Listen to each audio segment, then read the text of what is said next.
Welcome back to our YouTube channel. Let's begin the video. A tornado is a narrow, violently rotating column of air that extends from a thunderstorm to the ground. Because wind is invisible, it is hard to see a tornado unless it forms a condensation funnel made up of water droplets, dust, and debris.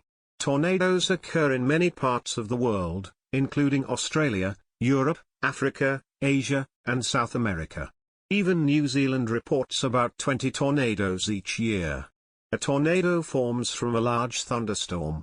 Inside thunderclouds, warm, humid air rises, while cool air falls, along with rain or hail. These conditions can cause spinning air currents inside the cloud. Although the spinning currents start out horizontal, they can turn vertical and drop down from the cloud, becoming a tornado.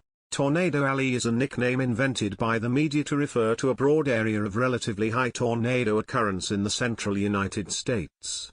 How to protect yourself from a tornado?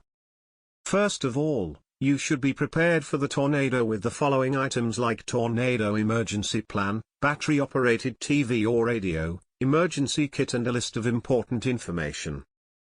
Stay aware of weather conditions. Following weather signs may mean that a tornado is approaching. A dark or green-colored sky, a large, dark, low-lying cloud, large hail, a loud roar that sounds like a freight train. Last but not least, take shelter in basement or rooms without windows. For more informative videos, hit the subscribe button.